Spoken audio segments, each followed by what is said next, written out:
നമസ്കാരം. മലയാളി വാർത്തയിലേക്ക് സ്വാഗതം. RSSന്റെ ഗണഗീതം കേൾക്കുമ്പോൾ കുരുപൊട്ടുന്നവർക്ക് ഇതാ കൃത്യമായ മറുപടി. ക്ഷേത്രോത്സവത്തിനിടെ RSS ഗണഗീതം പാടുന്നത് തടയാൻ സ്റ്റേജിലേക്ക് ഇരച്ചുകയറിയ DYFI പ്രവർത്തകരെ നാട്ടുകാരും ഭക്തരും ചേർന്ന് കൈകാര്യം ചെയ്തു.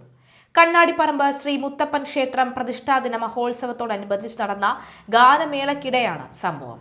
ഗണഗീതം ആലപിക്കുന്നത് തടയാൻ ശ്രമിച്ച CPM DYFI സംഘത്തെ BJP RSS പ്രവർത്തകരും നാട്ടുകാരും ചേർന്ന് തടയുകയും സ്റ്റേജിൽ നിന്ന് പിടിച്ചിറക്കി പഞ്ഞിക്കിടുകയുമായിരുന്നു എന്നാണ് വാർത്തകൾ പുറത്തുവരുന്നത്.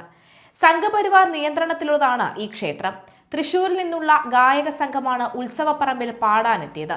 സദസ്സിൽ നിന്നുള്ള ആവശ്യപ്രകാരം ഗായകൻ ഗണഗീതം ആലപിച്ചു തുടങ്ങിയതോടുകൂടിയാണ് DYFI പ്രവർത്തകർ അസഹിഷ്ണുതയുമായി സ്റ്റേജിലേക്ക് കയറിയത്.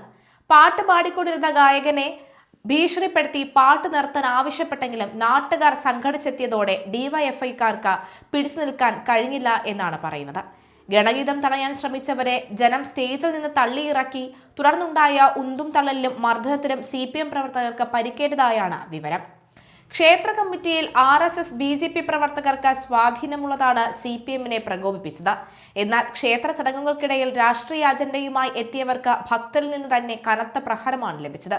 സംഭവത്തിന് പിന്നാലെ ഗണഗീതം പാടിയതിനെതിരെ DYFI പ്രതിഷേധവുമായി രംഗത്തെത്തിയെങ്കിലും ക്ഷേത്ര വിശ്വാസികളുടെ വികാരത്തെ മാനിക്കാതെ അതിക്രമം കാണിച്ചവർക്ക് ലഭിച്ച തക്കതായ മറുപടിയാണിതെന്ന് നാട്ടുകാർ തന്നെ പ്രതികരിച്ചു. പ്രദേശത്ത് സംഘർഷാവസ്ഥ നിലനിൽക്കുന്നതിനാൽ പോലീസ് കാവൽ ഏർപ്പെടുത്തിയിട്ടുണ്ട്.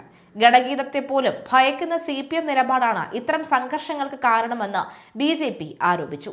കണ്ണൂരിൽ കോൺഗ്രസിനും CPMനും BJPക്കും സ്വാധീനമുള്ള ക്ഷേത്രങ്ങളുണ്ട്. ദേവസ്വം ബോർഡിന് അവിടെ കാര്യമില്ല. അവിടെ നടക്കുന്നതെല്ലാം നിശ്ചയിക്കുന്നത് അതാത് ഭരണസമിതിയാണ്. ഇതിനെയാണ് കണ്ണാടിപ്പറമ്പിൽ CPM അണികൾ ചോദ്യം ചെയ്തത്. ഇതേ രീതിയിലേക്ക് മറ്റിടങ്ങളിലേക്കും കാര്യങ്ങൾ പോകാനിടയുണ്ട്. അങ്ങനെ വന്നാൽ കണ്ണൂരിൽ ഈ ഉത്സവകാലം സംഘർഷങ്ങളുടേതായി മാറും എന്നുള്ളതാണ് പലരും ഭയപ്പെടുന്നത്. അതിൻ്റെയൊക്കെ തുടക്കമാണോ ഇപ്പോൾ സംഭവിച്ചതെന്ന ഭയവും പലരും മുന്നോട്ട് വയ്ക്കുന്നുണ്ട്.